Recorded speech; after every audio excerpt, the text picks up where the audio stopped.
जय श्री माता जी। आज के सामूहिक ध्यान सत्र में उपस्थित सभी सहजी भाई बहनों का हार्दिक स्वागत है। ध्यान की शुरुआत कुंडलिनी चढ़ा के बंधन लेते हुए करेंगे।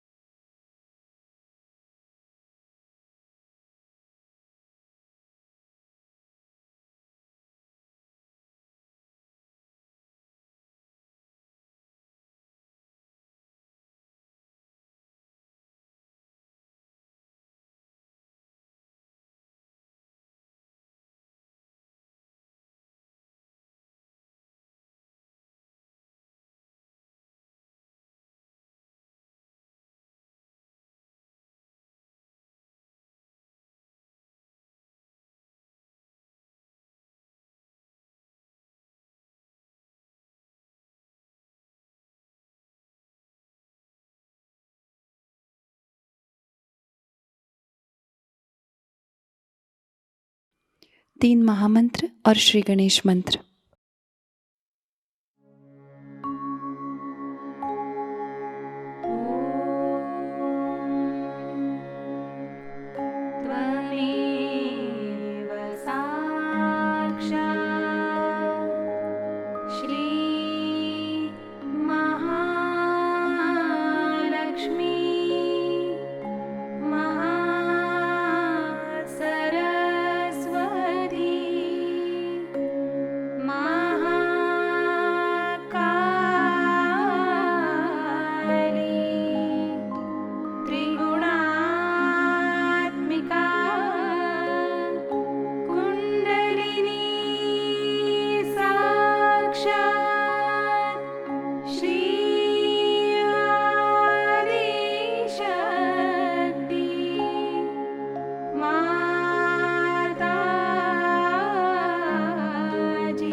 श्री माता जी, हमारा आत्म साक्षात्कार दृढ़ कीजिएगा।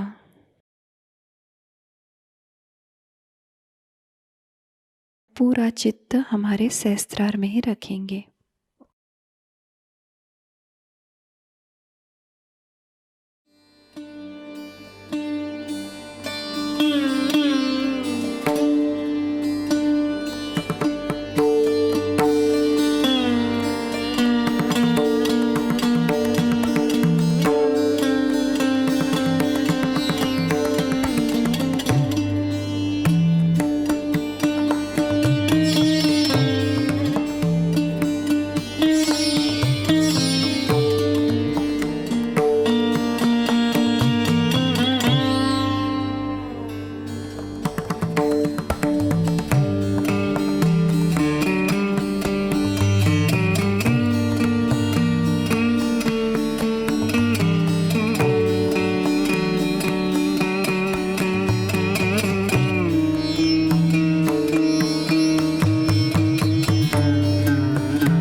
इसी ध्यान की स्थिति को बरकरार रखते हुए हम अभी श्री माता जी की अमृतवाणी ग्रहण करेंगे।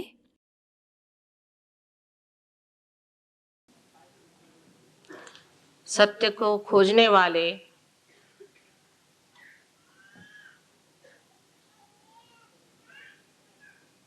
सर्व आत्माओं को हमारा प्रणिपात।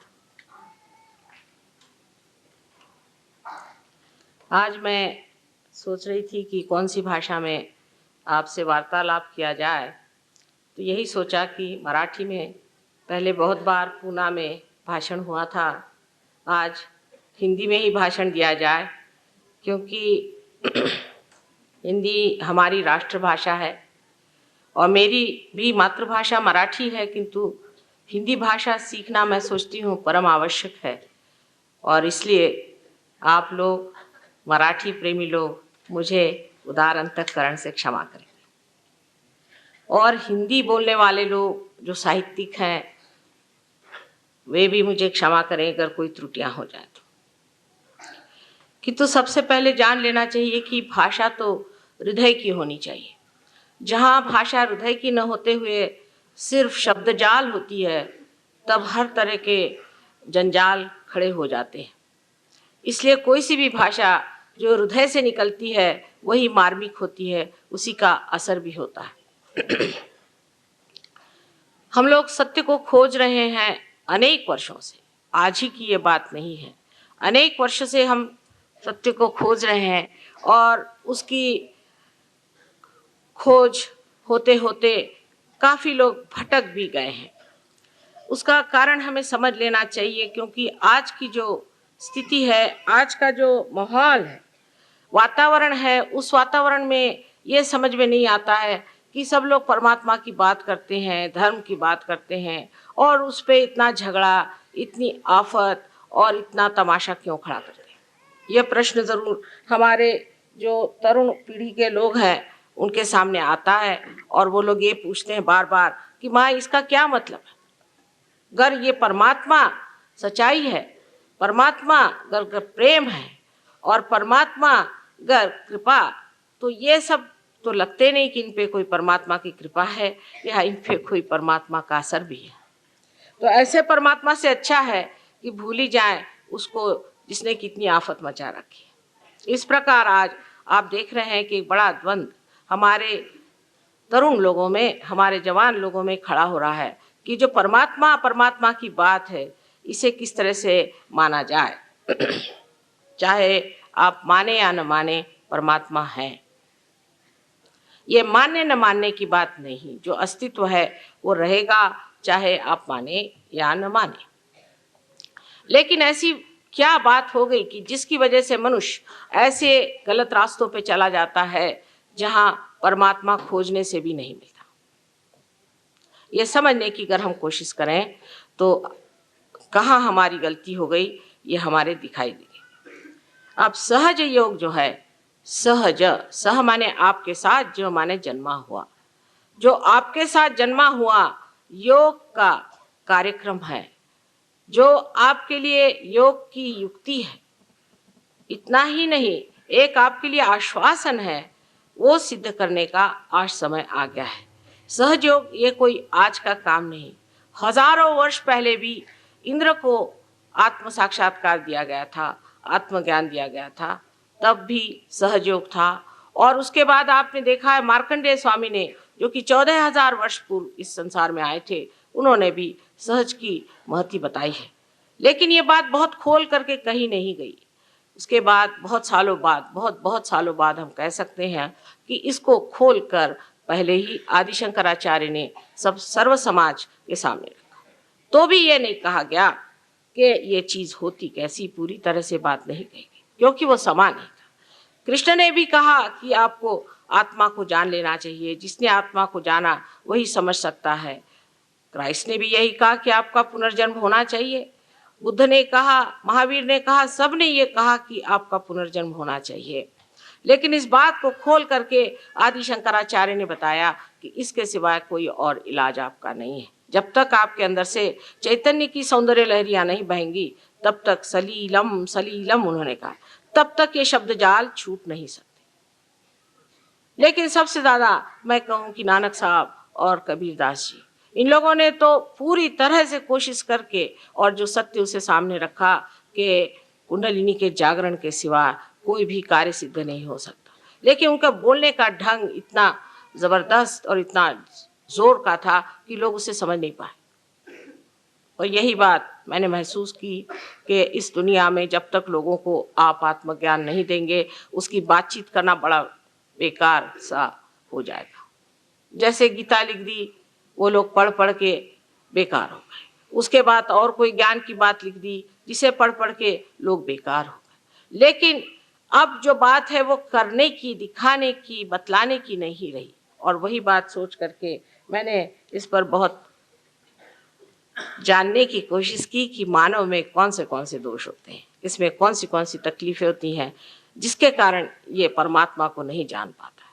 और काफ़ी उम्र तक इस पर मेहनत करने पर एक दिन सहज में ही मैंने सोचा कि शस्त्रार के खोलने से ही सब ठीक हो जाएगा, और उसी प्रकार ये सहयोग हमारा प्रस्थापित हुआ है। अब इसमें जान लेना चाहिए संक्षिप्त में कि ये जीवंत प्रक्रिया हमारे अंदर है, जीवंत। जैसे कि हम एक अमीबा से इंसान बने हैं, उसी तरह से आज इंसान से हमें अति मानव बनना है, और वो भी एक जीवंत क्रिया से होने वाला। उसमें कोई सी भी नकलियत नहीं है कि जो शब्द जाल से हो जाए, कुछ सर पे खड़े होने से हो जाए, कपड़े बदलने से हो जाए, या बाह्य की चीजें छोड़ देने से हो जाए। ये तो अंदर की प्रक्रिया है। जैसे बीज आप उगवाना चाहते हैं, उसमें अगर अंकुर आना है तो उसे आपको माँ के हृदय में डालना होगा, उसको इस पृथ्वी के पेट में डालना होगा और वो अपने आप अकस्मात सहज में ही अंकुरित होता है। कैसे होता है क्या आप बता सकते हैं? एक फूल फल कैसे होता है आप बता नहीं सकते। इसी प्रकार सहज योग जो है वो भी एक अद्भुत घटना जरूर है, लेकिन ये किस प्रकार होती है ये हम बता सकते हैं, क्योंकि मनुष्य के जितने भी कार्य हैं वो सब ज्ञात होने चाहिए। और इसलिए आप जान सकते हैं कि अपने अंदर जो कुंडलिनी स्वरूपा शक्ति है, जो त्रिकोणाकार अस्थि में बैठी हुई है, वो जागृत होने से ही आत्मबोध होता है। आश्चर्य की बात है कि गीता पर, गीताई लिखते वक्त में ज्ञानेश्वरी जो है वो गीता ही पर लिखी हुई है पूर्णतया। ज्ञानेश्वर जी ने 6ठे अध्याय में कुंडलिनी का बड़े जोर शोर से व्याख्यान किया हुआ है, उसको बतलाया हुआ है, समझाया, उसका वर्णन भी बहुत सुंदर किया, बहुत ही सुंदर किया हुआ है। और उसके बाद उन्होंने ये भी बताया है कि जिस वक्त ये कुंडलिनी का जागरण होगा तब किस तरह से लोगों को लाभ होंगे। उसमें से एक बहुत ही सुंदर चीज ये है कि जो जे वांछिलते तो लाहो, जो चाहोगे वो मिलेगा, लेकिन चाहत ही इंसान की बदल जाती, उसके चाहने का ढंग ही बदल जाता है। अब ये कुंडलिनी हमारे अंदर स्थित है। अब कोई अगर साइंटिफिक लोग हैं तो वो कहेंगे कि साहब ये कैसे आपने जाना। अब हम जानते हैं, आप चाहें तो इस बात को माने या न माने, लेकिन एक बात है, अगर आप साइंटिस्ट भी हैं तो आपको अपना दिमाग खुला रखना चाहिए, ओपन माइंडेडनेस होनी चाहिए। अगर आप ओपन माइंडेड नहीं है तो आप कभी भी साइंटिस्ट हो नहीं सकते। हम एक आपके सामने कहना चाहिए कि जिसे एक धारणा, एक हाइपोथेसिस रख रहे हैं, उसको अगर हम सिद्ध कर दें तो फिर वो तो कायदा हो ही जाता है। इसी प्रकार कुंडलिनी भी जरा गहरी चीज है, और उस गहरी चीज को पाने के लिए सबसे पहले अपने दिमाग को खुला रखें।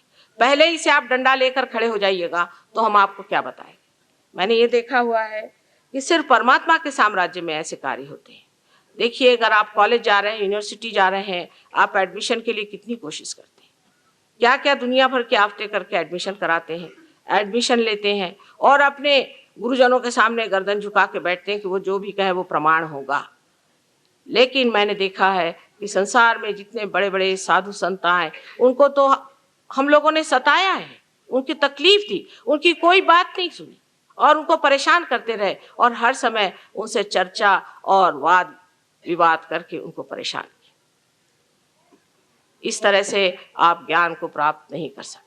ज्ञान के लिए सबसे पहले चीज है कि मैंने अभी तक जाना नहीं, मुझे आगे जानने का है, जिसके ऊपर सब बड़े बड़े शास्त्रों में, सब बड़े बड़े साधु संतों ने लिखा हुआ है। रामदास स्वामी को आप उठाइए तो उन्होंने साफ लिख दिया कि पढ़ पढ़ करके कुछ नहीं होने वाला।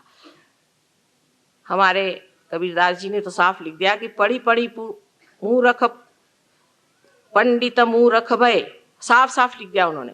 और कितनी ही बातें इन साधु संतों ने इतनी साफ लिखी हुई है कि बड़ा आश्चर्य होता है कि हम उनको ही पढ़ के उन्होंने जिस चीज को मना किया है वही कैसे करते हैं।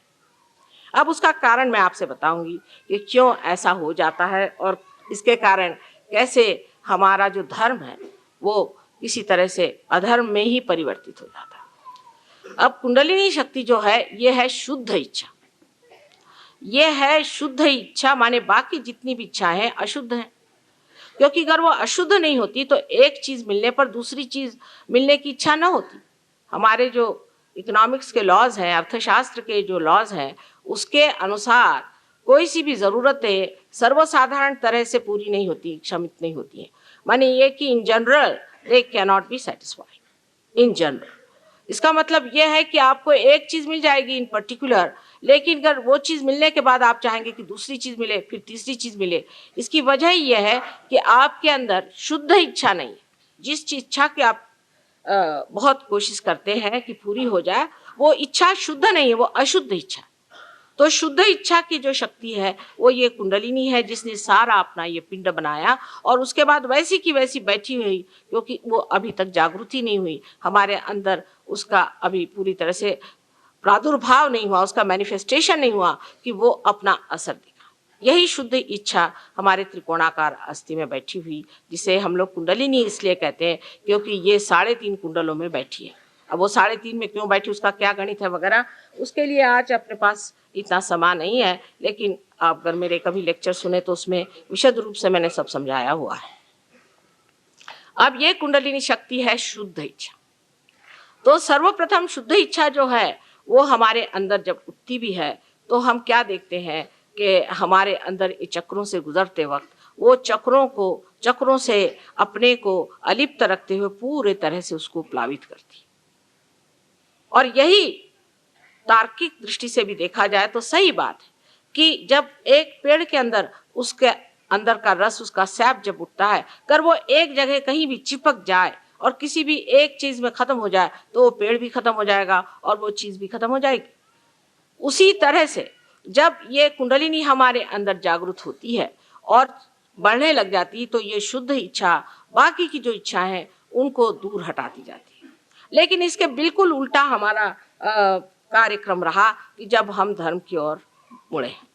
पहले तो जब हम धर्म की ओर मुड़ते हैं या किसी भी चीज की ओर मुड़ते हैं तो पहले हमारा उनसे शारीरिक रिश्ता जुड़ जाता है। हम लोग ये देखते हैं कि इससे शारीरिक या जड़ चीजें क्या मिल सकती। ये देखते हैं कि जैसे ही धर्म में लोग आ जाते हैं तो पहले देखते हैं कि भाई अपने कितने इससे फायदे हो सकते हैं, इसमें क्या क्या हम कर सकते हैं। यहाँ तक कि लोग सोचते हैं कि इससे अच्छा हो कि हम कुछ लोगों का पैसा ही मार लें, रुपया मार लें, ये कर लें, वो कर लें। और फिर धीरे धीरे उसकी ऐसी चीजें बनती जाती हैं जो बिल्कुल घृणित और नर्क चीज जैसी हो। शरीर की ओर चित्त जाता है। मनुष्य का जब शरीर की ओर चित्त जाता है तो वो शुद्ध इच्छा में नहीं। सीधा हिसाब है कि शरीर में फिर शरीर के कपड़े बदलिए, नाम बदलिए, दुनिया भर की चीजें करिए, इससे धर्म नहीं स्थापित हो सकता। इसलिए मनुष्य बहकता चला गया। फिर मनुष्य की जो दूसरी पकड़ आती जो कि बड़ी जबरदस्त है वो है मानसिक, माने बुद्धि पर। इस पे बड़े बड़े वितंडवादी हो गए। आप जानते हैं कि एक बड़े भारी ऐसे ही बुद्धिवादी ने कितना आदि शंकराचार्य को सताया था। हमेशा ये बुद्धिवादी लोग अपनी चिपक को नहीं समझते। इनको चिपक होती है जो इन्होंने पढ़ लिया। अगर किसी आदमी ने गीता पढ़ ली तो वो सोचता है कि मैं तो व्यास मुनि हो गया, कम से कम उनसे ज्यादा नहीं हुआ तो कम से कम व्यास मुनि तो हो ही गया हूँ। किसी ने अगर बाइबल पढ़ लिया तो वो सोचता है कि ईसा मसीह मुझसे ज्यादा वो जानता है। ये जो बौद्धिक पकड़ हमारे अंदर आ जाती है उससे और भी प्रश्न खड़े हो जाते हैं। सारा ईसाई धर्म जो है आज इस बौद्धिक पकड़ की वजह से खत्म हो चुका है। आप देख लीजिए कि बौद्धिक पकड़ इनमें किस प्रकार आई कि जिस वक्त में ईसा मसीह इस दुनिया में आए तो उन्होंने यही कहा कि अपना पुनर्जन्म करो। तब निकोदेमस ने कहा कि क्या मैं अपने माँ के गर्भ में फिर से प्रवेश करूं? उनका कि नहीं, जो गर्भ से पैदा होता है वो तो जड़ ही है, लेकिन जो आत्मा से, जो आदि शक्ति से पैदा होगा वही आत्मा है। और आत्मा की पकड़ आए बगैर आप परमात्मा को नहीं जान सकते। लेकिन इन लोगों ने ये सोचा कि ये तो कुछ समझ में नहीं आई बात, क्योंकि उनमें से किसी को भी साक्षात्कार देना नहीं आता था। बहरहाल नहीं भी आता था तो भी उसका इतना बुद्धि का झमेला बनाने की कोई जरूरत नहीं थी। उसके बुद्धि का ऐसा झमेला बनाया कि एक सेंट पॉल करके इंसान, जो कि ईसा धर्म से कुछ उसका संबंध नहीं था, उसने ईसा को देखा नहीं था और वो खुद एपिलेप्टिक थे और बीमार रहते थे और हमारे हिसाब से उनमें कुछ सुप्रा कॉन्शियस तकलीफें थी। वो साहब बाइबल में आके बैठ गए। जिस वक्त मैंने पहले बाइबल उठाया मैंने कहा ये महाशय है कौन? मैंने ही नहीं, खलील जिब्रान ने, कितने ही लोगों ने, यानी आप जानते होंगे कि विलियम ब्लेक एक बड़े भारी दृष्टा हो गए, उन्होंने तक कहा कि ये इंसान बाइबल में क्यों बैठा हुआ और इसको बाइबल में बिठा करके उसने जो भी बाइबल के बारे में लिखा वो इन लोगों ने मान्य कर दिया। अब उसकी हालत यहाँ पर आ गई है कि जिस वक्त में एक बुद्धिवादी महाशय जी ने बाइबल को जाना तो देखा कि पॉल ने ईसा के जन्म के बारे में कुछ लिखा ही नहीं, उसकी माँ के बारे में कुछ लिखा ही नहीं, उन्होंने जो चमत्कार किए उसके बारे में कुछ लिखा ही नहीं। तो उन्होंने कहा कि नहीं, ये तो इनके जो शिष्य थे वो तो फिशरमैन थे, ये मछलियां पकड़ते थे, मच्छी मार थे, इनके कोई अकल ही नहीं थी। उन्होंने अपने ही दिमाग से निकाल करके ये बात लिखी और इस बात को बिशप ऑफ कैंटरबरी जो है, आर्च बिशप ऑफ कैंटरबरी, उसको भी सहायता देनी पड़ी, उसको भी कहना पड़ा कि हाँ ये ठीक है। तो या तो अब आप पॉल को मानिए या ईसा को मानिए।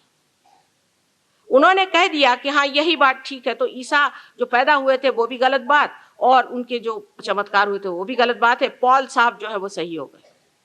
क्योंकि इसी पॉल ने बाद में ऑगस्टीन का जन्म लिया और उसने आकर के सारा ऐसा एक बौद्धिक तार्किक एक ईसाई धर्म बना दिया कि चाहे कुछ हो, हाथ में बंदूक क्यों ना लेनी पड़े, सबको ईसाई बनाते रहे। ईसाई बनने का मतलब है सहयोगी बनना, योगी बनना। वही हाथ मुसलमानों का है। मोहम्मद साहब ने जो बातें लिखी थी उसको इतना उल्टा घुमा फिरा करके एक मुसलमान धर्म बना लिया। वही हाल हिंदुओं का है। हिंदुओं का तो हाल बहुत ही खराब है, क्योंकि इनमें एक ही धर्म में 50 धर्म बन गए। मेरी तो समझ में नहीं आता है कि हम लोग कब इस चीज से बाज आएंगे। सबसे पहली तो बात ये थी कि कहा गया है कि सबके अंदर आत्मा का वास है। फिर जाति पाति कहाँ से निकाली गई? जाति पाति का कोई अर्थ ही नहीं है, क्योंकि जाति पाति आपके कर्म के अनुसार बनाई गई थी, और जब से ये जन्म के अनुसार बनाई गई तब से ये गड़बड़ शुरू हो ही नहीं सकता है कि ये जन्म के अनुसार होगी। क्योंकि जिन्होंने व्यास ने गीता लिखी, व्यास कौन थे? सब जानते हैं कि एक ढिमरनी के लड़के थे, और वो भी शादीशुदा नहीं। क्या वो ब्राह्मण हो सकते हैं? वाल्मीकि, जिन्होंने वाल्मीकि रामायण लिखा, ये कौन थे? आपके शास्त्र लिखने वाले बड़े बड़े लोग, ये कौन थे? ब्राह्मण वो ही होते हैं जिन्होंने ब्रह्म को जाना। जिन्होंने ब्रह्म को नहीं जाना उसे ब्राह्मण नहीं कहा जाता। लेकिन जन्म से हम ब्राह्मण हो गए, चाहे जो भी धंधा करें, जन्म से हो गए सो हो गया। और अब हमारे इलेक्शंस तक जाति पाति पर होते हैं। सो भगवान बचाए रखे इस देश को, इसका क्या हाल होने वाला है। क्योंकि आप जिस जाति में पैदा हुए, जाति माने सहज, जो आपके अंदर सहज है, एक का भाव है, जो परमात्मा को खोजता है वो ब्राह्मण, और जो व्यापार में आनंद को खोजता है वो वैश्य है। इसी प्रकार सब जातियां बनी, और उन जातियों का इतना महात्म्य बनाया गया कि हमारे यहाँ गोरा कुंभार हो गया। इस महाराष्ट्र में तो इतनी सजग इसकी पूरी प्रतिमा बनाई हुई है, गोरा कुंभार बन गए। तुकाराम ने कहा कि अच्छा होता मैं महार हो जाता। बार बार जातिवाद पे सारे संतों ने आघात किया। इतना ही नहीं, ज्ञानेश्वर जी को सताया किसने? जो ये सब बुद्धिवादी थे, जो अपने को समझते थे कि ये बड़े भगवान के और सब चीज के ठेकेदार और धर्म के ठेकेदार हैं, उनको छल छल के उनको मारा। आज उन्हीं की ज्ञानेश्वरी लिख रहे हैं, उन्हीं की पूजा कर रहे हैं, ज्ञानेश्वर जी का मंदिर बना रहे हैं। इसकी वजह ये है कि बौद्धिक पकड़ ज्यादा जरूरत थी, आत्मा की नहीं थी। आत्मा की पकड़ होना चाहिए। सारे संतों ने कहा कि अपने आत्मा को पहचान। नामदेव साहब जो इतने बड़े भारी यहाँ के कवि हो गए हैं, इतने पहुंचे हुए पुरुष थे, उन्हें एक बहुत सुंदर सा काव्य लिखा है, जो कि गुरु ग्रंथ साहब में भी नानक साहब ने बहुत माना और उसे लिखा हुआ है, जिसका कि मैं आपको हिंदी में वर्णन बताऊं कि वो कहते हैं कि जो आदमी परमात्मा से एकाकार हो जाता है, उसकी ऐसी दशा हो जाती है कि जब उसका चित्त, जैसे एक छोटा बच्चा पतंग उड़ा रहा है, पतंग आकाश में भरारी मार के, भरारी मराठी शब्द ही लिया है उन्होंने, भरारी मार करके घूम रही है, और ये बच्चा जो है औरों से बात कर रहा है, खेल रहा है, आगे पीछे दौड़ रहा है, लेकिन उस वक्त उसका चित्त उस पतंग पर। दूसरी बात उन्होंने ये कही कि जिस वक्त औरतें पानी भर के आ रही हैं और जल्दी जल्दी चल रही हैं, आपस में बोल रही हैं, और उनकी घघरी सर पे रखी हुई है, और आपस में हंसी मजाक सब हो रहा है, लेकिन चित्त उनका उस घाघर पे, सर पे। इसे समझने की बात यह है कि जो लोग धर्म की बात करते हैं, सबसे पहले उनको चाहिए कि वो आत्मा का साक्षात्कार पाए, नहीं तो उनको कोई अधिकार नहीं कि वो आत्मा का साक्षात्कार पाए, और कोई अधिकार नहीं कि वो कहें कि हम आत्म साक्षात्कारी है। वो अपने को कहे भले कि हम बहुत ऊंचे हैं और अपना सेल्फ सर्टिफिकेट दे, लेकिन उसकी पहचान ये है कि वो जो आदमी आत्म साक्षात्कारी होता है, वो उसके अंदर सामूहिक चेतना आनी चाहिए, उसके अंदर कलेक्टिव कॉन्शियसनेस आनी चाहिए। अगर उसके अंदर वो सामूहिक चेतना नहीं आई तो वो कितना भी अपने को सेल्फ सर्टिफिकेट करे तो भी तो आत्म साक्षात्कारी नहीं है। और ये बड़ी जरूरी चीज है कि धर्म को पालने वाले, धर्म को संभालने वाले आत्म साक्षात्कारी होना चाहिए। धर्म पे चर्चा करना भी उन्हीं का अधिकार है जिन्होंने अभी तक उस प्रकाश को पाया नहीं, आत्मा के प्रकाश को पाया ही नहीं। वो क्या उसकी बात करेंगे? जो अंधेरे में खड़े हुए, अंधेरे की ही चर्चा होगी। या एक अंधा आदमी क्या बताएगा कि कौन से रंग है और कौन सी कला यहाँ पड़ी हुई है? इसलिए पहले अपनी आंख खोलनी चाहिए, और वो आंख सिर्फ आत्मा के ही दृष्टि से जाना जाता है। गीता में भी कहा आत्मन्नेव आत्मने तुष्टः, आत्मा आत्मा से ही तुष्ट होता है। तीसरी पकड़ और भी उससे बेकार है, बहुत ही बेकार है, जिसमें कि मनुष्य अपने भावना से किसी को चिपक जाता है। अब भावना उनको है जिसे हम कभी कभी श्रद्धा समझते हैं, पर ये श्रद्धा नहीं, ये अंधभक्ति है। अंधभक्ति से लोग चलते हैं। अंधभक्ति माने ऐसी कि जिस वक्त में ईसा मसीह आए तो लोगों ने कहा कि हम तो भाई मोजेस को मानते हैं, क्योंकि मोजेस तो मर गए थे, अब हम मोजेस ही के, हम तो ईसा मसीह को मानते नहीं। जैसे कि जू लोग थे, उन्होंने कहा कि हम ईसा मसीह को नहीं मानते, हम तो सिर्फ मोजेस को मानते। अब उस वक्त मोजेस तो वहां थे नहीं, और इसीलिए मोजेस ने कहा था कि हमको सफ़र करना चाहिए, तो हम तो सफ़र करेंगे। हालांकि ईसा मसीह के आने से हमारी सारी सफरिंग्स ही खत्म होने वाली थी, लेकिन उनका नहीं, हम तो सफ़र करेंगे। तो ठीक है, आपके लिए हिटलर आ गया, सफ़र करिए। यही एक उनका बेसिक डिफरेंस था कि हमें सफ़र करना चाहिए। अब सफ़र क्या, परमात्मा के लिए आपको क्या दुष्ट बातें सिखाई गई हैं कि आपको हाल अपेष्टा और दुख और यातनाएं उठानी पड़ेंगी। अरे जिस परमेश्वर ने आपको ये मनुष्य का देह दिया है, उसने कोई आपको तकलीफ दे करके, परेशान करके किया है। आपके माँ ने भी जब आपको जन्म दिया तो सारा कष्ट तो अपने ही ऊपर उठाया है, कोई आपको तो कष्ट नहीं दिया था। फिर ऐसी बातें लाना कि आज हमारे महाराष्ट्र में तो खास ये है कि आज सोमवार है तो उपवास है, कल मंगलवार है तो उपवास है, कल बुधवार है तो उपवास है, और फलाना है तो उपवास है। यानी अपने देश में ऐसे ही लोग उपवास से बहुत है, काय को उपवास करते। लेकिन उपवास करने की इतनी बीमारी हमारे देश में, और वो भी उन दिनों में करेंगे जिस दिन कि हमारे किसी बड़े महान अवतारों का जन्म हुआ। जैसे हमारे यहाँ संकष्टी मानते हैं, जो गणेश जी का जन्म हुआ है, उस दिन उपवास करेंगे। अरे अगर आपके घर बच्चा पैदा हुआ तो उस दिन क्या आप उपवास करेंगे, सूतक करेंगे या मिठाई बांटेंगे? सब उल्टी बात कर दी कि ये जो भावनावश होकर के अपने को दुख देने से परमात्मा मिलते हैं, आपको यातना देने से परमात्मा मिलते हैं, जैसे शिया लोग करते हैं। ये बड़ी गलत फहमी में लोग बैठे। उल्टे जो प्रसन्न चित्त हैं उन्हीं को परमात्मा मिल सकते। जैसे अंग्रेजी में कहा था, count your blessings one by one. जो अपनी ब्लेसिंग्स को सोचता है परमात्मा ने कितना मुझे दिया, उसी को परमात्मा मिलते हैं। जो अपने को हाल अपेष्टा में और दुख में डालता है, आप ही बताइए, किसी माँ ने अगर अपने बच्चे को देखा कि वो अपने को भूखा मर रहा है, तो इससे बढ़ के वो माँ के लिए और क्या दुख की बात होगी? वो कहेगी कि मेरा जन्म ही व्यर्थ है अगर मेरा बच्चा भूखा रहता है। इससे ज्यादा दुखदाई और कोई चीज ही नहीं हो सकती। हाँ, अगर आपको उपवास करना है तो करिए, उसमें कोई हर्ज नहीं, आप अपनी तंदुरुस्ती के लिए करिए, लेकिन परमात्मा के लिए उपवास वगैरह करने की जरूरत नहीं। ये एक भावना का एक ये कि हम बड़े दुखी जी। दूसरा भावना का ये कि हमारी बड़ी भगवान पे श्रद्धा।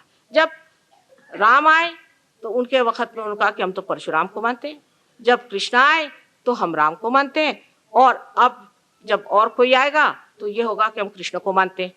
कृष्ण आपके सामने आज खड़े हैं क्या? कौन खड़ा है आपके सामने, ये भी सोचना चाहिए। वर्तमान में रहने की हमारी प्रवृत्ति नहीं, कुछ तो भी बाह्य पिछले इसमें रहना, किसी गत विचारों में रहना, ये भावनावेश है। भावनावेश में लोग इस कदर पागल हो जाते हैं कि उसी में फिर हमारे यहाँ हम देखते हैं कि बुद्धिवादी भी और भावनावेशी भी दोनों ही, जिसे हम कह सकते हैं कि फेनेटिक्स हो जाते हैं। ये फेनेटिसिज्म सिर्फ एक भावना से चिपक जाता है, और वो भावना इतनी जबरदस्त हो जाती है, अंध भावना है, अंध चीज है, जिसकी वजह से मनुष्य इतना एक चीज को चिपक जाता है, उसकी शुद्ध इच्छा जो हो उसी में नष्ट हो जाती। जैसे नदी आते हुए किसी रेत में चली जाए और वहां लुप्त हो जाए, उसी प्रकार हमारे अंदर की जो शुद्ध इच्छा परमात्मा से एकाकार होने की है, इसी प्रकार इसमें लुप्त हो जाती है, उसमें लुप्त हो जाती है। इस तरह की अंधश्रद्धा से हमारे यहाँ बड़ा ही नुकसान हुआ, बहुत नुकसान हुआ। और सबसे बड़ा नुकसान तो ये हुआ है कि अब हम लोग अलग अलग होके बिखर गए। हमारे यहाँ में कोई भी तरह की जोड़ने की व्यवस्था नहीं, सारी ही बिखरने की, अलग हटने की व्यवस्था हो गई, विभक्त होने की। लेकिन जब हमारा एवोल्यूशन होता है, आप देखिए कि हमारा जब उत्थान होता है, जब हम ऊंचे और ऊंचे स्तर पे आते हैं, तब सम्यकता आनी चाहिए, सम्यक होना चाहिए, इंटीग्रेशन आना चाहिए। अगर अपने अंदर इंटीग्रेशन नहीं आया तो ये समझना चाहिए कि हम बिखरे जा रहे हैं। अगर हमारे इंटीग्रेशन आने के लिए कुछ करना हो तो वो करना चाहिए, और सब इंटीग्रेशन का एक ही सूत्र है, वो है अपना आत्मा। उसको प्राप्त होते ही कुंडलिनी जब आत्मा के प्रकाश में आ जाती है, तब सब चीजें हट करके उसी के प्रकाश में मनुष्य देखता है कि दूसरा भी कितना सुंदर है, और फिर वो ये भी देखने लग जाता है सामूहिक चेतना में कि जो दूसरा है वो है कौन, दूसरा है कौन। जब आप उसी विराट के अंग प्रत्यंग है तो दूसरा कौन, दूसरे पे उपकार कौन सा हो रहा है? सब अपने ही है, हमारा ही हाथ और हमारे ही पैर, हमारी ही आंख है। लेकिन हम लोग तो जो इंतजामात करे हैं कि एक हाथ से आंख को फोड़ दीजिए, एक हाथ से नाक को काट दीजिए, एक हाथ से कान काट दीजिए, और उसके बाद कहिए, एक कान को पकड़ के कहिए कि साहब हम धार्मिक हैं, वो कहे नाक को पकड़ के हम धार्मिक हैं। इसमें धर्म का लेश मात्र भी नहीं। जब कोई आदमी फेनेटिसिज्म में पड़ता है तो वो जान ले कि इसमें लेश मात्र भी नहीं है। जब तक आप में सम्यक ज्ञान नहीं आ सकता, वो सिर्फ आत्मा के प्रकाश से आता है। किसी ने भी, किसी भी संत साधु ने ये नहीं कहा कि आप आत्मा का प्रकाश न लें, वरना आज ऐसा अगर एक भी गलती से आदमी हो जाता तो लोग उसी के ढिंडोरा पीटते। लेकिन भगवान की ऐसी कृपा है कि कितना उन्होंने सहन किया, लेकिन हमेशा कहते रहे कि आत्मा को प्राप्त करो, आत्मा में सब। यही आत्मा की प्राप्ति करने के लिए हम लोग अनेक चीज़ें करते हैं। और सहयोग में हम देखते हैं कि अनेक तरह के लोग हर एक देश में आते हैं। यहाँ से जो कुछ चोर उचक्के गए थे, उन लोगों ने वहाँ सन्यासी रूप धारण करके और लोगों को बेवकूफ़ भी खूब बनाया, और उसको बेवकूफ़ बना बना करके उनसे यहाँ तक बताया कि अगर तुम गांजा पियोगे तो तुमको भगवान मिल जाएगा। वो बेचारे गांजा भी पीने, उनकी इतनी अंधश्रद्धा ज्यादा है कि उनको जो भी बताइए वो कनेक्ट है। किसी ने कहा कि तुम नग्न हो जाओ तुमको भगवान मिल जाएंगे, तो नग्न भी होगा। इस प्रकार हर जगह आप अगर देखें तो सिर्फ ये दिखाई देता है कि हर तरह की जबरदस्ती और अंधे आदमी को जबरदस्ती कुएं में ढकेलने का प्रयोग हो रहा है। और जब वो कुआं बन गया, उस कुएं में 25 आदमी जुट गए, तो उनके अंदर जरूरी है कि बड़ा ही प्रकोप हो सकता है, उसके कारण बहुत ही ज्यादा द्वंद्व आ सकता है, उसके कारण झगड़ा हो सकता है, यही नहीं तो बड़ा वायलेंस भी हो सकता है। इस तरह सबको कुएं में ढकेल दीजिए और उस पर अपना आधिपत्य बना के बैठ गए कि हम इस जगह के मठाधीश हैं, हम इस जगह के पोप हैं, हम इस जगह के फलाने हैं, वो है। यानी यहाँ तक कि ज़ेन जैसी बड़ी भारी चीज जो कि विदितामा ने शुरू की थी, जो कि बहुत ही ऊंची चीज है और बड़े ऊंचे सतह पर वो बात करता था, लेकिन उसके जो मुख्य हैं उनको मैंने देखा कि उनकी कुंडलिनी तो नीचे में बैठी है, तो पार भी नहीं। मैंने कहा ज़ेन कैसे? ज़ेन का मतलब ही, ज शब्द जो है उसका मतलब है ज्ञ, ज्ञ माने जिसने जाना। तो मैंने पूछा कि आप बैठे कहाँ हैं, ये कैसी बात है? पहले हमारे यहाँ तो 26 हो गए कश्यप, तब से कोई कश्यप नहीं हुआ, और मैं कहाँ से हो सकता हूँ? ये तो 12वीं शताब्दी में सब खत्म हो गया, 26 कुल हुए। तो मैंने कहा आप उस तख्त पे क्यों बैठे? तख्त पे तो आप बैठे हुए हैं और आपका अधिकार क्या है? उसी प्रकार वेद का हुआ। वेद में पहले ही श्लोक में कहा है कि जिसको विद हो जाए तब वेद का अधिकार है। जिसने विद नहीं, जिसको विद नहीं है, जिसने जाना नहीं है, उसको वेद क्या करेगा?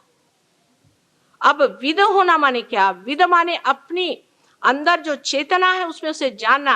यानी अंग्रेजी में कहा जाए तो ये कि अपनी सेंट्रल नर्वस सिस्टम में हमको अपनी आत्मा को जानना चाहिए। अगर हम अपने सेंट्रल नर्वस सिस्टम पे नहीं उसे जानते हैं तो ये हमें विद नहीं होगा, क्योंकि जो भी कुछ हमने अपने उत्क्रांति में और इवोल्यूशन में पाया है वो सब हम अपने सेंट्रल नर्वस सिस्टम में मानते हैं। आत्मा के प्राप्ति से कितने लाभ होते हैं, अनेक अनंत है, मैं उस पर बता नहीं सकती हूँ, लेकिन कल कुछ मैं बताऊंगी इसके मामले में आपको कि इसके कितने लाभ होते हैं, क्योंकि मनुष्य पहले लाभ ही देखता है। ये बात माँ को जानना चाहिए कि अपने बच्चे पहले चॉकलेट खाते हैं, इसलिए पहले लाभ कराओ और फिर उनको समझाओ कि ऐसे ही आगे बढ़ते बढ़ते तुम दूसरों का भी लाभ करा सकते हैं। जब दूसरों का भला होता है, जब दूसरों का अच्छा होता है, तब जा करके आपको असल में पता होता है कि सहयोग से हमने क्या प्राप्त किया। तब तक तो आपको लगता है कि मैं स्वार्थी हूँ, मैं अपने ही लिए हूँ, मैं अपने ही को देखता हूँ, लेकिन मैं दूसरों को कुछ नहीं कर पाया। जब आप दूसरों को देने लग जाते हैं तब इसका असली मजा आने लग जाता है। हमारे यहाँ अनेक वाद विवाद हैं, हर एक बड़े बड़े अवतरणों के वाद विवाद लोगों ने खड़े कर दिए हैं, लेकिन उसकी असलियत को कोई नहीं जानता। जैसे गीता में हो सकता है कि उन्होंने कुंडलिनी का उल्लेख नहीं किया क्योंकि समय नहीं था कुंडलिनी की बात करने की, लेकिन उन्होंने साफ कर दिया कि योगक्षेम वहां में हम पहले योग करो फिर क्षेम करेंगे। ऐसी संस्था अपने देश में अनादिकाल से है जो योग प्रदान करती रही। यहाँ पर महाराष्ट्र में नाथ संप्रदाय जो था उसने योग की संपदा लोगों को दी, लेकिन एक दो आदमी उस वक्त में पार होते थे, एक ही दो। आपको मालूम है राजा जनक के टाइम में एक ही नचिकेता को उन्होंने पार किया था, वो भी बहुत परीक्षा के बाद। और यहाँ भी कुछ गुरु ऐसे अब भी हैं जो कि ये कार्य कर सकते हैं, पर एक ही दो को इसलिए करते थे क्योंकि तब हमारा जो वृक्ष था, धर्म का वृक्ष था, उसकी शुरुआत थी। उस वक्त एक ही दो उसमें फूल लगते। लेकिन जहाँ जहाँ ऐसे महान लोग हुए हैं, उनका विपर्यास करके, उनको गलत धारणा में लेकर के हमने अपनी अपनी संस्थाएं बनाई, जिसमें या तो शारीरिक, मानसिक या बौद्धिक पकड़ थी, और धर्म था नहीं। क्योंकि धर्म जो है वो आदमी में बैलेंस देता है, उससे आदमी में बैलेंस आना चाहिए, उसके अंदर संतुलन आना चाहिए। अगर मनुष्य के अंदर संतुलन नहीं आया तो वो धार्मिक नहीं है, वो असंतुलन में गया चला गया तो वो बेकार। धर्म सिर्फ संतुलन के लिए दिया, क्योंकि अगर आपका उड़ान होना है, आपका अगर असेंट होना है, तो आपको सबसे पहले बैलेंस आना चाहिए। लेकिन धर्म में ही लोग जड़े रहेंगे ही नहीं। अगर उनमें पूरा बैलेंस आ जाएगा तो उनका उड़ान वो करेंगे ही, लेकिन हम अपना बैलेंस नहीं देखते। हमारे अंदर कोई भी बैलेंस नहीं आ पाता है, क्योंकि हम तार्किक धर्म में रहते हैं, या किसी अंधश्रद्धा में रहते हैं, या किसी शारीरिक पूजा में लगे रहते हैं। उससे धर्म अंदर नहीं आता। सबसे पहले ये है कि आप अपने को बैलेंस करें, अपने में देखें क्या बैलेंस है। और जब आप अपने को बैलेंस करना चाहते हैं, इस वक्त आप सोचते हैं कि हम संतुलन में रहें, किसी भी एक्सट्रीम पे नहीं जाए, तो असहज में ही आपके अंदर सुबुद्धि, जिसे हम विजडम कहते हैं। और सबसे बड़ी बात हमारे लिए इस भारतवर्ष में तो ये है कि यहाँ की भूमि स्वयं एक योग भूमि है, बहुत पवित्र भूमि। आप यहाँ पैदा हुए, ये कितनी महान बात है, इसे आप जानते नहीं। एक बार मैं लंदन से आ रही थी, रास्ते में जैसे ही इस पवित्र भूमि को हमने पार किया, मैंने हमारे हस्बैंड से कहा कि साहब यहाँ पर देखिए, हम हिंदुस्तान छू गए। कहा कैसे पता? मैंने कहा आप जाके पूछिए। तो पायलट ने कहा कि अभी 1 मिनट पहले हमने हिंदुस्तान का किनारा छुआ, क्योंकि चारों तरफ चैतन्य की लहरियां मुझे दिखाई दे रही थी कि इसी भारतवर्ष में। और महाराष्ट्र की तो क्या बात कही जाए कि महाराष्ट्र के अंदर जब रामचंद्र जी आए थे, तब भी वो पैर के जूते उतार करके इस पवित्र भूमि पर चले थे। इस पवित्र भूमि ने अनेक संत साधुओं को जन्म दिया, लेकिन उसका भी पाखंड बना करके हमने बहुत सारा बनाया हुआ। हर घर में उन्होंने कहा कि आपको गुरु होना चाहिए। गुरु होने का मतलब है कि कोई जेल से छूटा, उसने काशाय वस्त्र पहन लिया, हो गए वो गुरु। सतगुरु होना चाहिए। और कहा है जो साहिब मिले, जो आपको परमात्मा से मिला है, वही सदगुरु है। पर हर आदमी गुरु बना बैठा रहता है, उसकी शक्ल में भी नहीं दिखाई देता कि गुरु है। ऐसी शक्ल की उसके एक एक आप झुर्रियां गिन लीजिए, उसकी शक्ल ऐसी कि जैसे मरा जा रहा है, मरगिल्ला, उसको खुद ही बीमारियां हो रही है। अगर ये नहीं है तो दूसरे तरह का कि जो फूल करके इस तरह से हो गया है, जो दूसरों से पैसा लूटता है और उनको गंदी बातें सिखाता है, अधर्म की बातें सिखाता है। ऐसे लोग, अच्छा है कि बहुत आजकल अमेरिका चले गए हैं, वहीं वो पनपे, उस संस्कृति में अच्छे से पनप सकते हैं। इस भारतवर्ष में ऐसे लोग नहीं पनप पाएंगे। थोड़े दिन चलेंगे, फिर उनको जाना पड़ेगा, यहाँ चल नहीं सकते। दूसरी बात बहुत बड़ी हमारे लिए भाग्य की है कि हमारी भारतीय संस्कृति अत्यंत महान संस्कृति है, क्योंकि ये हमेशा परमात्मा की ओर दृष्टि उठाती है। हम छोटे थे तब से हमें याद है, हमारी माँ हमेशा कहती कि लक्ष्य कुटे है, तुम्हारा चित्त कहाँ है, चित्त कहाँ है। चित्त का निरोध करना, ये हमारे शास्त्र में, हमारे धर्म में, हमारे संस्कृति में बचपन से बच्चों को सिखाया जाता है कि चित्त को रोको। और प्रदेश की जितनी भी संस्कृति है, आप विश्वास मानिए, सब इंसान को धीरे धीरे खत्म करने का इंतजाम है। पहले तो उसका चित्त खराब करो, उसके बाद उसका जो पवित्र है उसे नष्ट कर दो, और उसके अंदर गंदी बातें भर के और उससे पैसा निकालो। क्योंकि जब तक आप में कुछ कमजोरियां नहीं होंगी तो इनकी इंडस्ट्री कैसे चलेंगी। ऐसी ऐसी इंडस्ट्री बनाओ जिससे कि बेकार ही में लोगों से पैसा लिया जाए, जिससे ये बेवकूफ बनाया जाए और उनको लूटा जाए, जितना भी हो उनको मिटाया जाए। आप देख लीजिए कि साइंस भी जो आज आपने बना के रखा है, उसने भी क्या बनाया है, तो एटॉमिक बॉम्ब। ये अच्छी बेवकूफ़ी है, कितनी मेहनत करके हम लोगों ने एटॉमिक बॉम्ब बना दिया कि जो हम ही को डिस्ट्रॉय करे, जो हम ही को खत्म कर दे। ऐसा हमने क्यों बना? आखिर क्या बात है कि हमारे अंदर वो भी शक्ति बैठी हुई जो जड़ है, जिससे आज हम आत्मा होने चाहते हैं, और जड़ शक्ति जो है वो फिर इसको जड़ बनाना चाहती है। और जड़ की तरफ जाना बहुत आसान है, ऊपर उठना कठिन है, लेकिन कूदना नीचे बहुत आसान है। इसलिए मनुष्य जड़ की ओर बहुत जल्दी जाता है, और जड़ता की ओर जाने से कैसे आप उठ सकते हैं। पर ये हमारी भारतीय संस्कृति ही ऐसी संसार में है जो कि आपको ऊपर की ओर उठाती है, हर चीज में ऊपर की ओर उठाती है। और ऊपर की ओर उठना ही आपका लक्ष्य है। बाकी सारी जिंदगी जो है वो शून्य है, पॉइंटलेस, उसमें कोई अर्थ नहीं है। जो जिंदगी आपको ऊपर की ओर उठाए, ऊंचे ऊंचे तरीके से, ऊंचे ऊंचे विचारों में उठाए, वही आपके लिए असल जिंदगी है। और बाकी की सारी नकल है जिसे हमें छोड़ देना चाहिए। सारे संत साधुओं ने बड़ा कार्य कर दिया, लेकिन जब मेरा जन्म हुआ तो मैंने देखा कि ये लोग तो संत साधुओं के पीछे भी हाथ धो के पड़े हुए हैं। जैसे आजकल एक नई बात बुद्धिवादियों ने निकाली है कि शंकराचार्य ने सौंदर्य लहरी लिखा ही नहीं। फिर कम्युनिस्ट लोग तो ये कहते हैं कि शंकराचार्य खोकस पोकस थे। सबके पीछे हाथ धोकर लोग पड़े रहे जिंदगी में, अब मरने के बाद भी उनके पीछे हाथ धोकर पड़े, क्योंकि वजह यह है कि ये लोग अपने अहंकार से अभी छूटे नहीं। इसीलिए वो अहंकार में चिपकी हुई उनकी इच्छा अभी भी उनको तंग कर रही है। उस अहंकार से अपने को छुड़ाना चाहिए। और जब आदमी उस अहंकार को छोड़ के खड़ा हो जाएगा, तब देखेगा कि उसका इसी में क्षेम है, उसका इसी में भला है, इसी में उसका उत्थान है, और यही उसको पाने का है। बाकी सब चीजें जो है व्यर्थ की, उसमें क्यों झगड़ते रहे, क्यों लड़ते रहे, क्यों बात करते रहे। बाद में जब उसको समझ में आता है, हो भगवान, कितना समय मैंने बर्बाद कर दिया, बेकार चीज। आप सबको ये लाभ हो, आत्मा का लाभ हो, आप आत्मा को प्राप्त हो, यही मेरी शुद्ध इच्छा है। और परमात्मा की कृपा से जब घटित हो तो ये जानना चाहिए कि एक अंकुर मात्र आपके अंदर ही जागृति हुई है। यह अंकुर मात्र जागृति को आपको चाहे तो आप नष्ट भी कर सकते हैं, और चाहे तो इसका एक वृक्ष भी बना सकते हैं। लेकिन नम्रता होनी चाहिए। अपनी जिद छोड़ करके नम्रता में इसे आप बढ़ाएं और समझें कि ये किस तरह से होना चाहिए। कुछ लोग तो इतने मुकाम छोड़ के कहाँ से कहाँ उनकी मंजिलें तय करते हुए कहाँ तक पहुँच गए, और कुछ लोग अभी भी वहीं पे बैठे हुए हैं। देख करके आश्चर्य होता है कि सहयोग में कैसे लोग कहाँ तक प्रगति करते हैं, और कोई लोग बिल्कुल वहीं जमीन पे ही गड़े बैठे हुए हैं। इसलिए इसका भी एक विचार रखना चाहिए कि ये प्राप्त होने के बाद हम चाहे कितने भी बड़ी पोजीशन में हो, कितने भी रईस हो, गरीब हो, कुछ भी हो, आज हमको आत्म प्राप्ति हो गई, हम सब एक लेवल पे आ गए। इसके बाद हमें चाहिए कि हम अपना लेवल बढ़ाएं, ऊपर चलें। पैसे जिनके पास हैं या जिनके पास पोजीशन है या जो गरीब हैं, सबका एक जैसा ही हाल है, कोई खास फर्क तो मुझे दिखाई नहीं देता। बस बेहतर ये है कि आप इस सतह पर आ जाए और आत्मा को प्राप्त करें। उसके बगैर आपके देश की गरीबी भी नहीं जा सकती, और ये ब्लैक मार्केट नहीं जा सकता। इसके सिवाय यहाँ के जो कुछ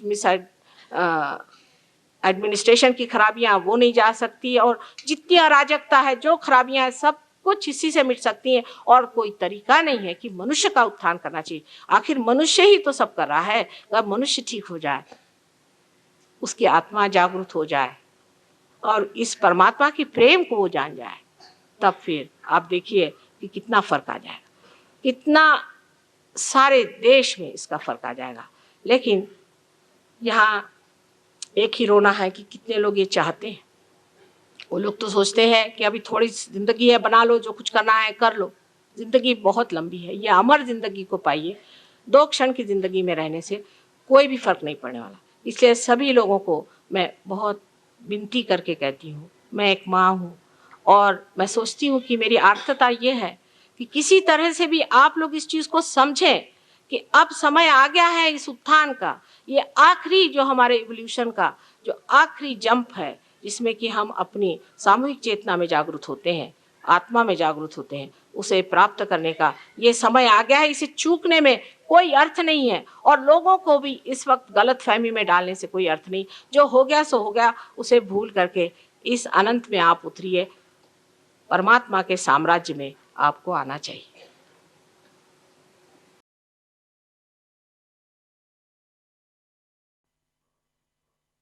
अब हम निःशब्द ध्यान में रहते हैं।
दोनों हाथ जोड़ के श्री माता जी के प्रति आभार व्यक्त करते हैं और प्रार्थनाएं अर्पित करते हैं। परम पूज्य श्री माता जी, आज का सामूहिक ध्यान हम आपके श्री चरणों में समर्पित करते हैं। आज के ध्यान में आपने हमें निरानंद प्रदान कर हमें चैतन्य से आशीर्वादित किया, इसलिए हम आपके हृदय से ऋणी हैं। संपूर्ण विश्व में विश्व निर्मल धर्म प्रस्थापित करने हेतु कृपा कर हमें सहयोग प्रचार प्रसार का शुद्ध एवं प्रभावी माध्यम बनाइएगा माँ।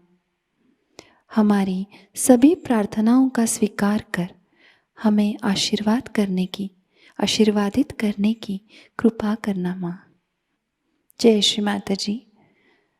सामूहिक बंधन लेते हैं।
आज का ध्यान केंद्र संपन्न होता है। जय श्री माता जी।